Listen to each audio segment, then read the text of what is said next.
Hello friends, welcome to my channel. இன்றைக்கி நம்ம இந்த வீடியோவில் அதர்வாவோட நடிப்பில் வெளியான தணல் படத்தோட ரிவ்யூ தான் பார்க்க போகிறோம். இந்த படத்தோட கதையை பற்றி பார்த்தோம்னா, படத்தோட ஸ்டார்டிங்லேயே போலீஸ் எல்லாருமே சேர்ந்து ஒரு என்கவுண்டர் பண்ணுறாங்க.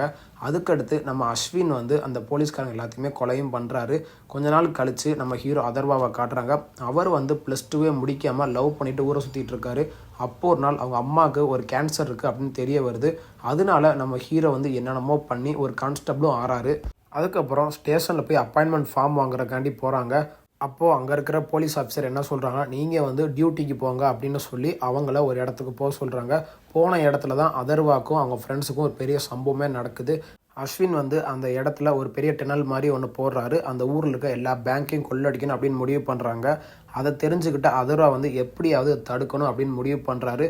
கடைசியில் அதர்வா அஸ்வின் போட்ட அந்த பிளானை தடுத்தாரா இல்லையா, எதனால் அஸ்வின் இந்த பேங்க் எல்லாத்தையுமே கொள்ளடிக்கணும்னு முடிவு பண்ணார், அவரோட கடந்த காலத்தில் இவருக்கு என்னாச்சு, இதுதான் இந்த படத்தோட மொத்த கதையே.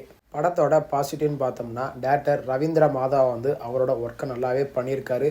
ஒரு க்ரைம் த்ரில்லருக்கு என்ன தேவையோ அதை ஸ்டார்டிங்லேருந்து எண்டு வரைக்குமே நல்லா விறுவிறுப்பாக கொண்டு போயிருக்காரு.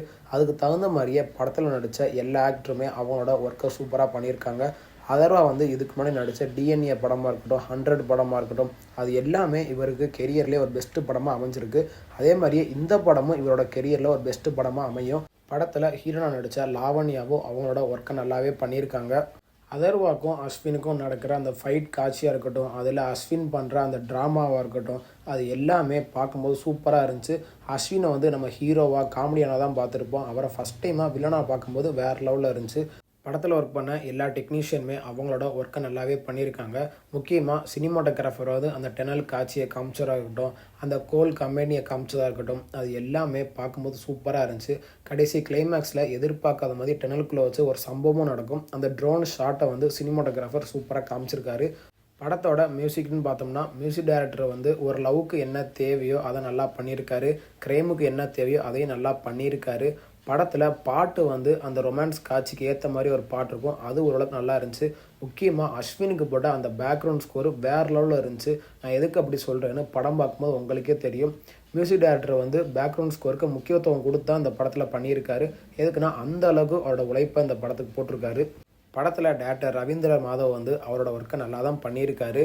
லவ்வு, எமோஷனு, ஃபைட்டு அதெல்லாம் வச்சு கொஞ்சம் டிஃப்ரெண்ட்டாக தான் கொண்டு போயிருக்காரு. அந்த விதத்தில் இந்த படம் உண்மையிலேயே ஒரு நல்ல படமாக தமிழ் இண்டஸ்ட்ரியில் வரும் அப்படின்னு நம்ம எதிர்பார்க்கலாம். அதர்வா இதுக்கு முன்னாடி நடித்த எல்லா க்ரைம் த்ரில்லர் படமாக இருக்கட்டும், இப்போ இந்த படமாக இருக்கட்டும், அது எல்லாமே அவரோட கெரியரில் ஒரு நல்ல படமாக தான் அமைஞ்சிருக்கு.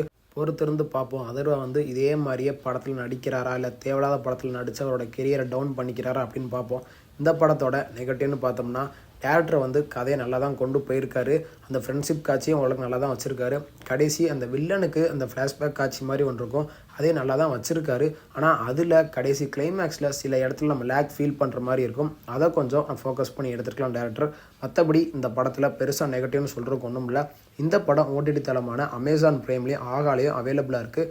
இந்த படத்துக்கு நம்ம கொடுக்குற ரேட்டிங் பார்த்தீங்கன்னா 10க்கு 7.3 கொடுக்கலாம். இந்த படத்தை தாராளமாக ஃபேமிலியோட வீக்கெண்டில் பார்த்து என்ஜாய் பண்ணுங்கள். இந்த வீடியோ உங்களுக்கு பிடிச்சிருந்தா மறக்காமல் நம்ம சேனலை லைக் பண்ணி, கமெண்ட் பண்ணி, ஷேர் பண்ணுங்கள். மறக்காமல் நம்ம சேனலை சப்ஸ்கிரைப் பண்ணி பக்கத்தில் இருக்க பெல் பட்டனையும் கிளிக் பண்ணி விட்ருங்க. தேங்க்யூ ஃபார் வாட்சிங் திஸ் வீடியோ.